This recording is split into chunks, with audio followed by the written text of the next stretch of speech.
অন্যদের জন্য পরামর্শ যাতে বিছনটা অফিস থেকে কিনে, অফিস থেকে যদি বিছনটা কিনে তাহলে ফলন 100% বেশি হবে। 16,019 কিংবা যে কোনো হাইব্রিড ধান।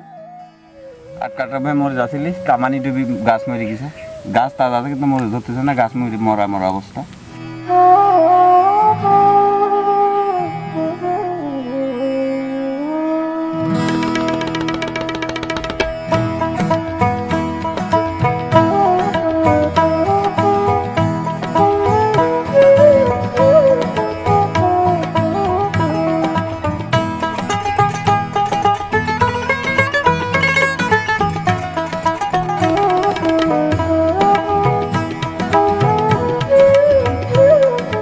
এই মুহূর্তে যে যেখান থেকে আমাদের এই অনুষ্ঠানটি দেখছেন সবাইকে অনেক অনেক শুভেচ্ছা।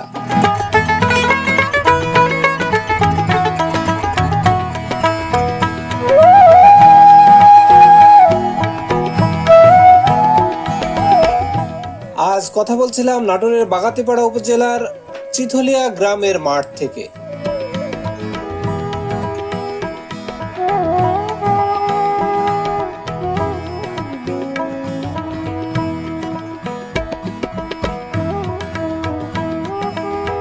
মাঠে মাঠে সবুজের সমারোহ, চারিদিকে চোখ যতদূর যায় শুধু ধানের সমুদ্র।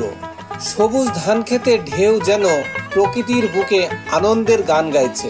এই মুহূর্তে ধানের শীষ গড়ে পড়েছে, অল্প কিছুদিনের মধ্যেই শুরু হবে ধান কাটার ব্যস্ততা। ক্যামেরা ঘোরাতেই দেখা মিলল একজন কৃষকের, সিদ্দিকুর রহমান। ধান খেতে কাজ করতে করতে তিনি জানালেন তার অভিজ্ঞতার কথা। ভাই কেমন আছেন?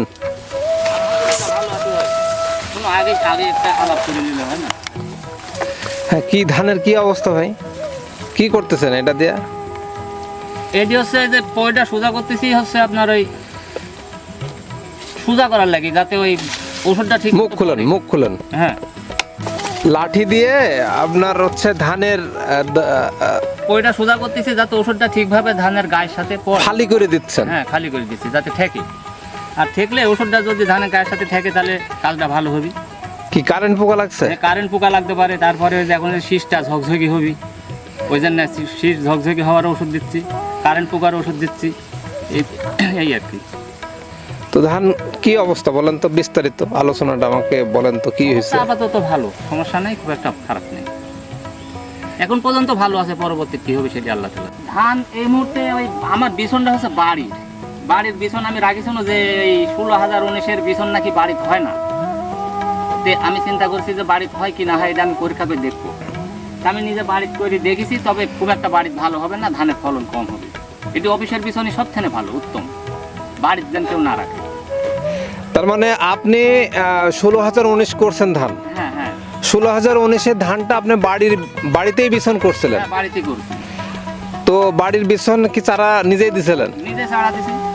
দেওয়ার পরে এখন কি অবস্থা? মানে ওই অন্য লোকের ধানের মতো আমার ধান না, একটু কমা। যারা অফিস থেকে নিয়ে এসে লাগাইছে তাদের মতো হচ্ছে না? না, তাদের মতন হচ্ছে না, মানে আমার একটু কম। অতএব আমার মতো যেন কেউ না করে, সবাই যেন অফিস থেকে কিনে আনে, নিজের বিছন করে, তাহলে ফলনটা বেশি হবে। তাহলে আপনার পরামর্শটা কি এই মুহূর্তে অন্যদের জন্য? অন্যদের জন্য পরামর্শ যাতে বিছনটা অফিস থেকে কিনে, অফিস থেকে যদি বিছনটা কিনে তাহলে ফলন 100% বেশি হবে। 16,019 কিংবা যে কোনো হাইব্রিড ধান। মানে আপনার পরামর্শ হচ্ছে বীজ ভালো হলে ফলন ভালো হবে? হ্যাঁ হ্যাঁ হ্যাঁ হ্যাঁ, বীজ ভালো হলে ফলন ভালো হবে, এটি 100%। তো পোকার আক্রমণ কেমন? পোকার আক্রমণ এই বাড়ির রাখার জন্য একটু বেশি মনে হচ্ছে আমার কাছে, কিন্তু গতবার আমি করছি না, অফিসের বিছন কম আসিলি, কিন্তু এই বেশি মনে হচ্ছে। বেশি মনে হলেও আমি যে ওষুধপাতি দিয়া কোনো রকম ঠিক রাখেছি, এই আর কি। তবে ফলন কম হবে এটি শিওর।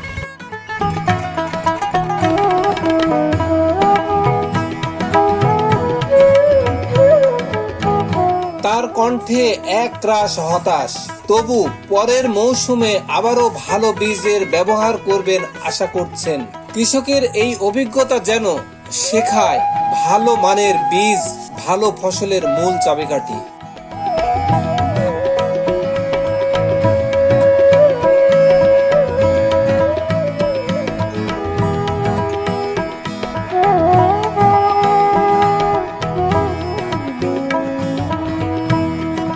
এক কোণে চাঁদ মিয়া নামের একজন কৃষক হাতে হাসি নিয়ে ঘাস কাটার কাজ করছেন। গরুর খোরাকের জন্য। কি গরু আছে নাকি? হ্যাঁ, কয়টা গরু? গরু দুইটি আছে, আইডি গরু? একটা গাভী আর একটা আইডি। তোর জন্য ঘাস নিতে এসেছেন? ধান করেননি? ধান করছনো ডুবে গেছে, সব সব ডুবে গেছে? সব ডুবে গেছে, কিচ্ছু হয়নি? না। পরে কালাই বনেছি, কালাইও ডুবে গেছে। বাড়িতে কে কে আছে? বাড়িতে আছে বেটার বউ, বেটার মা, আর কাটার ভাই মরে যাচ্ছিলি, কামানি ডুবি গাছ মরে গেছে। গাছ তাজা আছে কিন্তু মরে ধরতেছে না, গাছ মরে মরা মরা অবস্থা। এ বর্ষার কারণে? বর্ষার কারণে চারিদিক পানি কেটে হয়ে থাকে, মাটি জল আসে না, গাছ শেষ হয়ে গেছে। মোরে যে কত টাকা খরচ করছিলেন? মরে যে খরচ হয়েছিল তাও প্রায় 13,000 টাকার মতো। 7টার মানে ধরবি এই সময়, যে এই বর্ষা মরে ধরবি যে এই সময়। আগে মরিচ চাষ করেছিলেন কিন্তু অতি বৃষ্টিতে নষ্ট হয়ে গেছে, এখন ঘাস কেটে গরু পালন করছি, এমনটাই বলছিলেন চান মিয়া।